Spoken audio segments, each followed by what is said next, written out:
प्रणाम। मैं जदुवंशी। अमीरी गरीबी के बीच बढ़ती खाई की विषमता की परतें। हाल ही में राष्ट्रीय राजधानी क्षेत्र के एक प्रमुख हिस्से उत्तर प्रदेश के नोएडा में मजदूरों की हड़ताल चर्चा में रही और इसका मुख्य कारण उनके न्यूनतम मजदूरी बढ़ाने की मांग थी। कुछ दिनों तक चली ये हड़ताल आखिर में हिंसक हो गई और इसके चलते गरीब मजदूरों के पक्ष में समाज का संवेदनात्मक रुख मुड़कर निंदनीय निंदनीय हो गया। यह सही या गलत इसका विश्लेषण व्यक्ति को खुद ही करना होगा, पर अब यह समझना आवश्यक है कि आज भारतीय समाज क्या उस मोड़ पर आकर नहीं खड़ा हो गया है जहां आर्थिक विषमता एक बहुत बड़ा संकट बन चुकी है। अमीरी और गरीबी की खाई चौड़ी होती चली जा रही है। वास्तव में भारत एक गरीब मुल्क है, चाहे वह 4 ट्रिलियन की बड़ी वैश्विक अर्थव्यवस्था बन गया हो और इन दिनों डॉलर के सामने रुपए की गिरावट के चलते छठे स्थान पर आ गया हो। क्या इस तरक्की के साथ भारत के गरीब व्यक्ति का, उसके आर्थिक जीवन स्तर का, जो दशकों से संघर्षों से भरा हुआ है, कोई तालमेल दिखता है? यह बेवजह नहीं है कि एक लंबे अरसे से मजदूरों के मन में अपनी न्यूनतम मजदूरी को बढ़ाने और एक सम्मानजनक जीवन जीने की प्रबल इच्छा उनकी मांग बन गई और वे सड़कों पर हड़ताल करने के लिए उतर गए।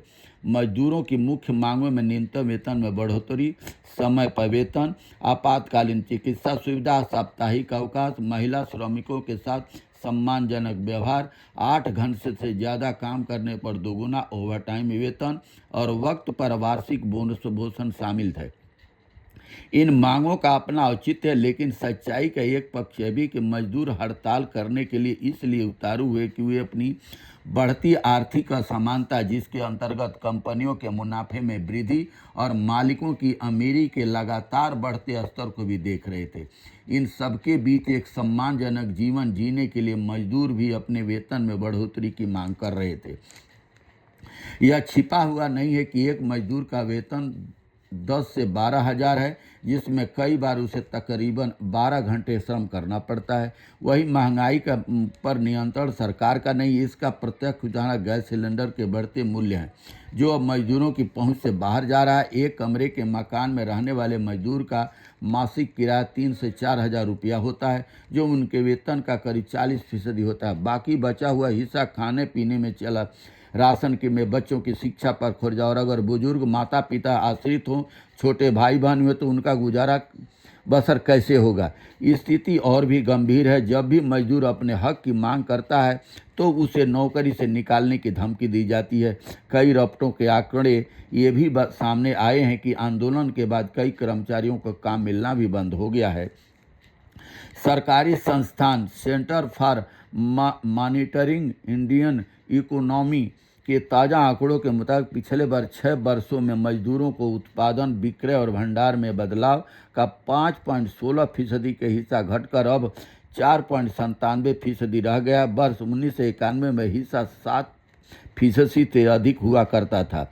आर्थिक समीक्षा 2024-25 के अंतर्गत यह भी बताया गया कि पिछले 15 वर्षों में कंपनियों का कर चुकाने के बाद के लाभ 149% बढ़ा है। ये बहुत सोचने की बात है। जबकि कर्मचारियों का वेतन मात्र 52% बढ़ा। भारत के कई बड़े शहरों में कारखानों में काम करने वाले कर्मचारियों को अब ठेकेदारों के माध्यम से ही रखा जाता है। वर्ष 2000 तक ऐसे कर्मचारियों की तादाद 16% हुआ करती थी, जो अब 42% हो गई। और इन सब की वजह से कर्मचारी फैक्ट्री के मालिकों से प्रत्यक्ष बात नहीं कर पाते, क्योंकि उनके बीच कोई अनुबंध नहीं होता और ठेकेदार कभी भी कर्मचारी का साथ नहीं देता है। एक रपट में यह तथ्य भी दर्ज है, निर्माण क्षेत्र के अंदर उम्र बढ़ने पर वेतन कम होने लगता है। 15 से 25 वर्ष तक की आयु के बीच निर्माण क्षेत्र में अन्य क्षेत्रों को तुलना में मजदूरी का वेतन अधिक है, पर 25 वर्ष से लेकर 50 वर्ष की आयु के बीच में अन्य क्षेत्रों की तुलना निर्माण क्षेत्र के अंदर मजदूरों के वेतन में 15% से लेकर 25% तक कमी देखी जाती है। अब इस पक्ष पर यह क्यों नहीं समझा जा रहा है कि व्यक्ति पर इस आय के दौरान पारिवारिक जिम्मेवारियों का बोझ बढ़ता है तो निर्माण क्षेत्र के अंतर्गत कम वेतन पर अपनी जिम्मेदारियां कैसे उठा पाएगा। हाल की हड़ताल के संदर्भ में सोशल मीडिया पर मजदूरों के कई तरह के व्यक्तिगत अनुभव देखने में आए, जिसके अंतर्गत 2-3 दिन काम करने पर मात्र 9 से 71 रुपये मिलना, साल भर के बाद भी मात्र 29 रुपये का वेतन बढ़ना आदि, ये सब इस बात की गवाही है कि कारखानों में मजदूरों को सम्मानजनक जीवन उपलब्ध नहीं है।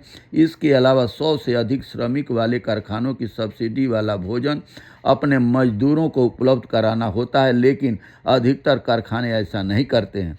भारतीय औद्योगिक समाज में लागत को नियंत्रित करने के लिए प्रथम प्राथमिकता कर्मचारी या श्रमिकों के वेतन पर नियंत्रण होती है, क्योंकि अन्य पक्षों और मालिकों को महंगाई का प्रभाव दिखता है। शायद इस पक्ष पर अब एक दूरदर्शिता की जरूरत देश के सामने है, जिसके अंतर्गत एमएसएमई इकाइयों को 100% की क्षमता पर कार्य करने के लिए प्रोत्साहित किया जाए और उसका अधिक लाभ मिले। इसके अंतर्गत मजदूरों का आर्थिक हित भी सुरक्षित हो। भारत अभी इस पक्ष पर इसलिए असुरक्षित महसूस करता है कि वह निर्यात में अधिक बढ़ोतरी पर आशंकित रहता है, मगर बीते दशकों में चीन ने ऐसा ही करके अपनी बादशाहत को वैश्विक स्तर पर स्थापित किया है। ये सरकार के अंदर जो नौकरशाही है और सरकार की और उद्योगपतियों की और जो IAS अधिकारी एक संगठन इस तरीके से काम करता है कि देश की जनता, जो पिछड़े दलित आदिवासी जो गरीब तबका है, उसका शोषण कितना किया जाए उसका प्रत्यक्ष प्रमाण है। 2014 के में नरेंद्र मोदी जी बोले थे कि हर साल 2 करोड़ रोजगार देंगे, और रोजगार न दे करके उन्होंने कंपनियों को ठेके पर दे दिया और सारे कर्मचारियों को क्लास 3 या क्लास 4 पर संविदा के अंदर रखने शुरू कर दिए। और उसका शोषण ये हुआ कि जो भी कर्मचारी 10-10, 12-12 भरे काट कर 10,000, 15,000 पर नौकरी करने में मजबूर हैं, अगर नहीं कि काम किए तो उनको निकाल दिया जाता है। तो ये आर्थिक असमानता ऐसे ही बढ़ती चली जाएगी और देश के अंदर ऐसी नौबत ना आ जाए कि जेन जी सड़कों पर आ जाए, जिस तरीके से बगावत नेपाल में हुआ, बांग्लादेश में हुआ, श्रीलंका में हुआ। अपने देश में भी इस तरीके की नौबत भाजपा सरकार में कहीं देखने को न मिले। बहुत बहुत धन्यवाद। नमस्कार।